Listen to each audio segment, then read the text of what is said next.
네, 이미 타이틀에 스몰캡에 대한 얘기를 하겠다 이렇게 나갔습니다. 오늘 시장은 안 좋은데 그래도 저희가 투자할 만한 좋은 종목들 한번 찾아보는 시간으로 활용을 하겠습니다. KP투자증권의 허선재 연구원이 나와 있습니다. 어서 오십시오. 네, 안녕하십니까. 저랑 같이 방송은 안 하셨지만 이 방송에 나오셔서 연초에 종목들 소개를 좀 하신 것 같아요. 제가 목록을 좀 보니까 MI텍, 삼일제약 이런 것들 얘기를 하셨던 것 같은데 AS 한번 해볼까요? MI텍은 굉장히 많이 올랐습니다. 92%그 이후에 주가만 그냥 저희가 단순히 봤을 때 여기서 더 관심을 가져도 되는 건가요?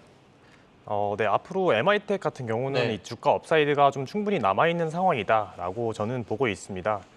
실제로 이번 6월 달에 그 보스턴 사이언티픽이 이 네. MI텍을 인수하겠다라는 이 주식 양도 계약을 체결을 했는데요.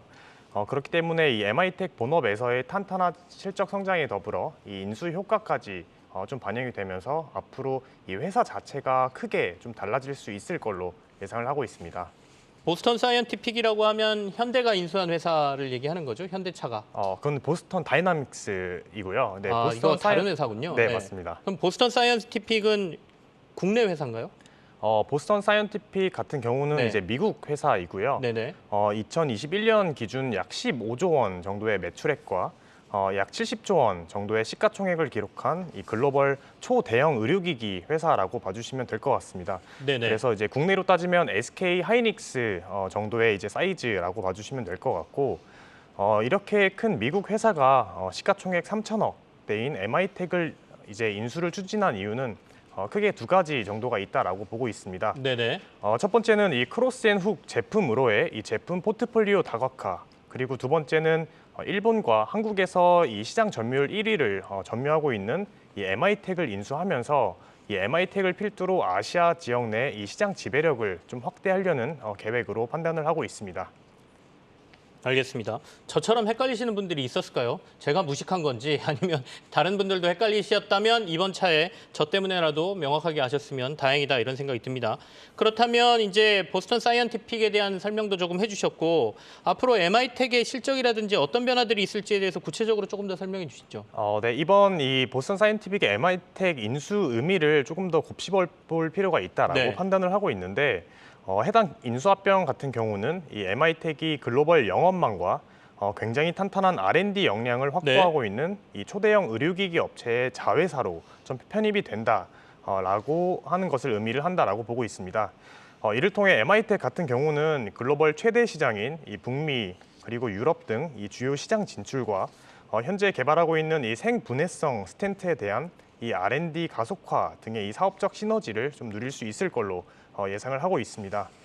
그래서 당장 내년부터 이 인수 효과가 본격적으로 동사 실적에 반영이 될 걸로 예상을 하고 있는데요.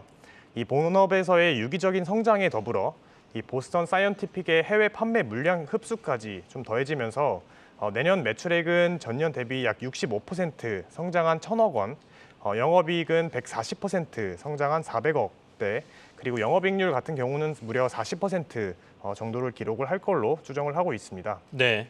이게 작년 매출액 500억 그리고 영업이익률 26%를 기록한 회사가 갑자기 내년에 매출액 1,000억 원과 영업이익률 40%를 정말 기록할 수 있을까라고 조금 의문이 드실 수도 있는데, 그렇죠. 이게 매출액 같은 경우는 총 1,000억 원 중에서 MI텍 자체적으로 내년에는 약 800억 정도까지 성장을 할 걸로 예상을 하고 있고, 나머지 한 200억 정도는 현재 보스턴 사이언티픽의 아시아 물량을 좀 흡수해 나가면서 충분히 추가적인 매출액이 붙을 걸로 예상을 하고 있습니다. 그리고 영업이익률 같은 경우는 올해 상반기 기준 동사 매출의 대부분을 현재 차지하고 있는 이 스텐트 쪽 영업이익률이 40%를 이미 넘긴 상황입니다. 그러나 이제 현재 매출 기여는 거의 없으면서 이 적자를 보고 있는 혈당기와 이 쇠석기 사업이 전사 수익성을 좀 끌어내린 효과가 있었는데요. 그러나 이제 올해 하반기부터 이러한 적자 사업들이 좀 철수가 될 걸로 예상을 하고 있기 때문에 내년 같은 경우는 전사 영업이익률이 40% 이상은 뭐 충분히 나올 수 있는 그런 상황이다라고 보고 있습니다. 그렇게 된다면 내년 실적 기준 PER 같은 경우는 이제 약 10배 수준으로 낮아지기 때문에 지금 수준에서도 이 밸류에이션 매력도까지 좀 충분히 부각이 되는 그런 상황이다. 이렇게 봐주시면 좋을 것 같습니다. 지금 PER이 몇 배입니까? 이제 지금 같은 경우는 뭐 네. 이제 20배 언더인데 내년에는 이제 이게 10배까지 좀 내려갈 걸로 예상을 하고 있습니다. 실적이랑이 더 좋아지기 때문에 네, 지금 보통 20배 정도 되는 것도 제가 봤을 때는 허영권님은 20배도 낮다라고 보시는 것 같은데 이게 10배까지 떨어진다 이런 말씀이시죠? 맞습니다. 보통 이게 국내 뭐 의료기기 업체들 평균 멀티플이 이제 뭐 한 20배 내외 정도 네네. 되는데요. 그렇기 때문에 이제 내년에 10배까지 떨어진다라고 하는 거는 뭐 앞으로 추가적인 이 펀더멘털에서만 주가 업사이드가 충분히 나오는 상황으로 보고 있습니다. 다만 이렇게 금리가 급격하게 오를 때는 사실 평균적으로 줬던 PER을 좀 낮추는 경향이 있지 않습니까? 지금 평균적으로 한 20배 정도 준다라고 하면 이걸 좀 눈높이를 낮춰서 봐야 되는 건 아닌가요? 근데 이제 개인적으로 사실 MI텍 같은 경우는 최근 이런 금리 인상이나 환율 인상에 오히려 좀 수혜를 볼 수 있는 그런 업체이기 때문입니다. 네. 예를 들어서 뭐 금리 같은 경우는 사실 MI텍의 이 제품 특성상 뭐 피부 미용기기 이런 미용기기가 네네. 아니기 때문에 사실 아프면 이 스텐트라는 제품을 무조건 좀 착용을 해야 되는 그런 제품이거든요. 그렇기 때문에 뭐 금리 인상에 따라서 수요가 꺾이거나 뭐 이런 이슈는 크게 없을 것이다라고 보고 있고, 그리고 이제 최근에 고환율이 계속해서 지속이 네네. 되고 있는데 MI텍 같은 경우는 현재 뭐 일본 그리고 뭐 당연히 미국을 포함해서 대부분의 매출이 나오고 있는데 MI텍은 현재 이 정산 대금을 달러로 정산을 받고 있습니다.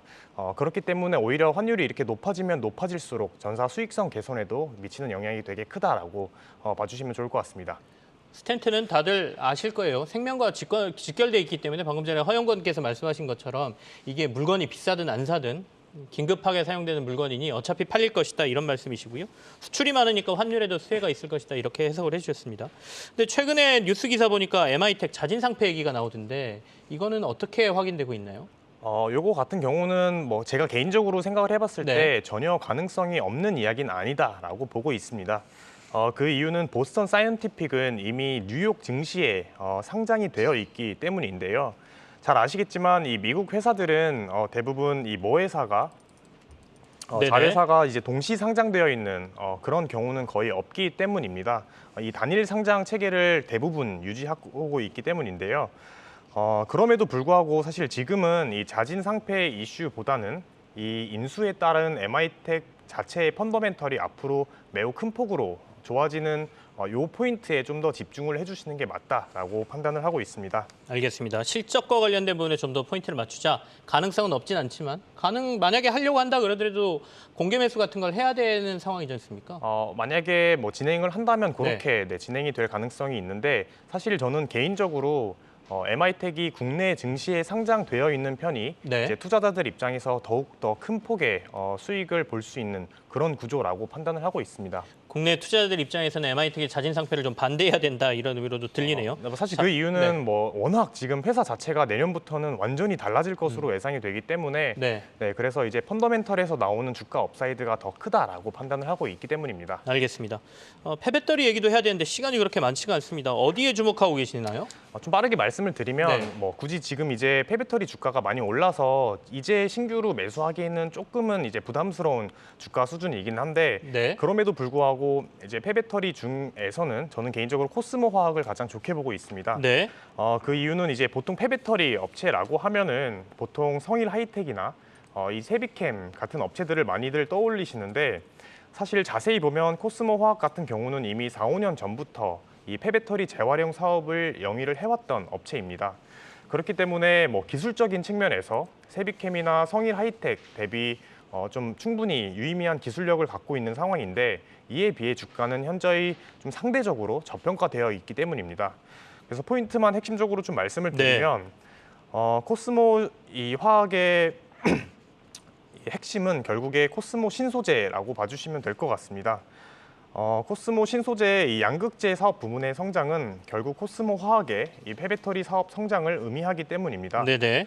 실제로 코스모 신소재의 이 양극재 사업 부문은 앞으로 연평균 50% 이상 좀 고성장할 걸로 예상이 되는 상황이기 때문에 어쨌든 아직은 되게 초기 시장인 국내 폐배터리 시장에서 이렇게 확실한 매출이 나올 수 있는 고객사를 확보했다는 게 좀 의미가 있다라고 보고 있습니다.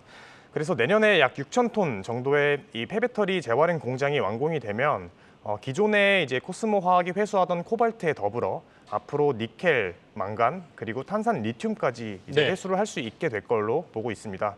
그래서 뭐 현재 시장에서는 코스모화학이 다른 신규 업체들과 마찬가지로 이제 와서 이제 그 폐배터리 사업을 시작을 한다라고들 많이 알고 계시는데 사실 엄밀히 따지면 동사의 제품 포트폴리오가 과거 코발트에서 앞으로 니켈, 망간 그리고 탄산, 리튬까지 좀 넓어지는 이 제품 포트폴리오의 다각화가 이뤄지고 있는 상황이다라고 봐주시면 좋을 것 같습니다. 그렇게 되면 2023년에 단계적으로 생산 설비 구축이 완료가 되고 2024년부터는 네네. 이 코스모 신소재양 기존에는 없던 신규 매출액 약 2천억 정도가 좀 가산이 될 걸로 예상을 하고 있습니다. 마지막으로 밸류에이션 측면 좀 예. 간략히 말씀을 드리면 그게 제일 궁금해요. 현재 그 연결 실적으로 잡히고 있는 이 코스모 신소재의 지분 가치를 약 50% 정도 할인해서 반영을 해준다라고 하면은 2024년 기준 코스모 화학의 멀티플은 약 20배 수준입니다. 지금 뭐 국내 주요 이제 업체들은 약 30배에서 40배 정도를 받고 있는 점을 감안했을 때 네. 어쨌든 상대적으로 되게 저평가되어 있다라는 판단이고요. 그렇다면 뭐 저평가 받을 이유가 있냐라고 하면은 코스모 화학의 기술력이나 고객사 그리고 앞으로 더해질 이 추가적인 매출의 규모 같은 것들을 고려를 해봤을 때 디스카운트 받을 요인은 크게 없다라고 판단을 하고 있습니다. 네, 알겠습니다. 오늘 K푸투자증권의 허선재 연구원 나오셔서 스몰컵의 관심주 2개 말씀하셨습니다. 지난 3월에 한번 말씀하셨던 MI텍은 아직도 관심 가져야 된다 이렇게 말씀하셨고요. 두 번째는 폐배터리 관련해서 코스모 화학 좀 관심 가져달라 이렇게 말씀하셨으니까요. 포트폴리오에 같이 넣어놓으시고 한번 또는 관심주에 넣어놓으시고 한번 관심 있게 보시기 바라겠습니다. 허 연구원님 오늘 고맙습니다. 네, 감사합니다.